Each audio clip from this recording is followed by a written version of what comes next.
Bhim army के chief Azad Samaj party के राष्ट्रीय अध्यक्ष चंद्रशेखर आजाद संविधान बचाओ आरक्षण बचाओ का संकल्प यात्रा सिद्धार्थनगर जिले से शुरुआत की। सोहरतगढ़ विधानसभा से आजाद समाज पार्टी के विधानसभा प्रत्याशी पूर्व विधायक अमर सिंह चौधरी द्वारा आयोजित इस संकल्प यात्रा में उमड़े भीड़ देखकर आजाद समाज पार्टी के राष्ट्रीय चंद्रशेखर आजाद काफी गदगद हो दिखे।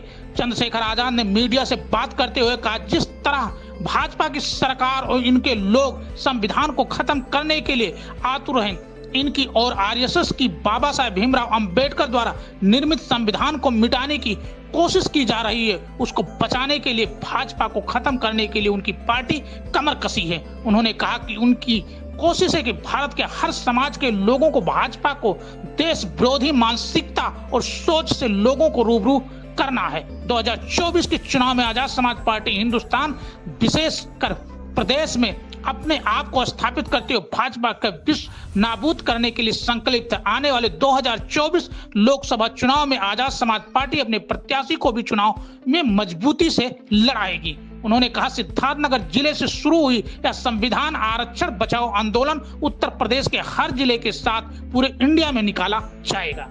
की जो आर्थिक सलाहकार समिति है उसके जो अध्यक्ष है विवेक देबोराय, वो उनका एक बयान आता है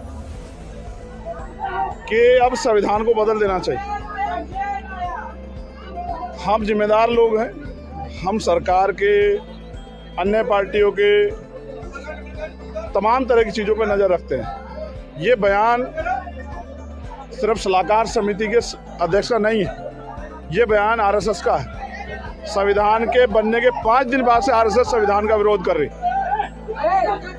इस संविधान ने इस देश की महिलाओं को, इस देश के किसानों को, मजदूरों को, दलितों को, पिछड़ों को, अल्पसंख्यकों को तमाम तरह के अवसर और स्वाभिमान सम्मान का जीवन जो है भारत में देने का काम किया। अभी तक जाति के आधार पर जो गैर बराबरी वो खत्म नहीं हुई, धर्म के आधार पर जो गैर बराबरी वो खत्म नहीं हुई, आर्थिक आधार पर जो गैर बराबरी वो खत्म नहीं हुई। उससे पहले ही भारतीय जनता पार्टी की ये जो छिपी हुई सोच, छिपा हुआ लक्ष्य जो आज देश के सामने आ रहा है कि वो संविधान को बदलना चाहते हैं, हम लोगों की जिम्मेदारी बनती है कि इस देश के मजदूर, किसान, नौजवान, महिलाएं, युवा, बुजुर्ग सब लोग मिलकर देश के संविधान की रक्षा करें और स्वाभिमान सम्मान के जीवन को प्राप्त देने वाले संविधान को मजबूत करें। इसके लिए उत्तर प्रदेश में हमने सिद्धार्थनगर से चौधरी अमर सिंह जी के नेतृत्व में इस यात्रा की शुरुआत की। ये यात्रा मध्य प्रदेश, राजस्थान में भी जाएगी और ये यात्रा उत्तर प्रदेश के सभी जिलों में जाएगी।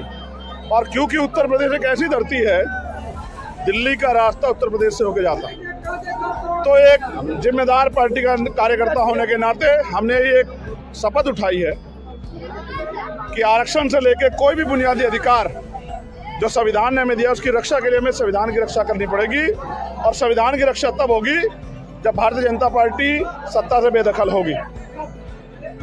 उत्तर प्रदेश में भारतीय जनता पार्टी की कमर तोड़ने के लिए, इनका विजय रोकने के लिए आजाद समाज पार्टी ने कमर कसी है और आजाद समाज पार्टी गांव-गांव जाके कमजोर शोषित वर्ग के लोगों को, महिलाओं को, किसानों को, मजदूरों को, व्यापारियों को, नौजवानों को तैयार करेगी कि वो संविधान की रक्षा के लिए कमर कसें और संविधान विरोधी ताकतों को जमींदोज करने के लिए, धूल चटाने के लिए तैयार हो जाए।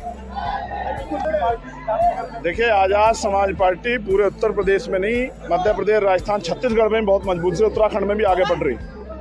और हमने ये तय किया है कि आजाद समाज पार्टी 2024 के चुनाव में भारतीय जनता पार्टी को सत्ता से बेदखल करने में तो मदद करेगी, लेकिन अपने आप को, अपनी पार्टी को भी मजबूत करेगी।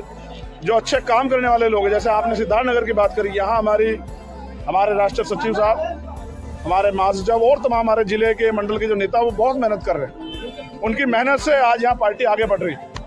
2022 के बाद हमने लगातार धीरे धीरे काम को आगे बढ़ाया। हम बहुत शोर नहीं मचा रहे, लेकिन मेरा मानना है जब जैसे जैसे 2024 आएगा हम एक बड़ी शक्ति के रूप में उत्तर प्रदेश में उभरेंगे। इसका नतीजा आपने नगर पंचायत, नगर निकाय चुनाव में भी देखा कि बहुत सारी सीटों पर, 20 सीटों पर मियां दूसरे नंबर पर रहे और कई सीटें हमने इस क्षेत्र में जीतने का भी काम किया। हमारी नई पार्टी है फिर भी हम मेहनत करके अपने नेताओं के भरोसे इस पार्टी को आगे बढ़ा रहे हैं। और हम अपने लिए नहीं, देश की जनता के हक अधिकार, उनकी बुनियादी समस्याओं को समझ के और वास्तविकता में जो उनको बुनियादी परेशानियां, उनको उनके अधिकार मिले, इसलिए संघर्ष कर रहे हैं और हमारा संघर्ष जारी रहने वाला। आज सिद्धार्थनगर में, कल किसी और जिले में और बहुत जल्द ये यात्रा मध्य प्रदेश, राजस्थान में भी चलेगी। हमारा प्रयास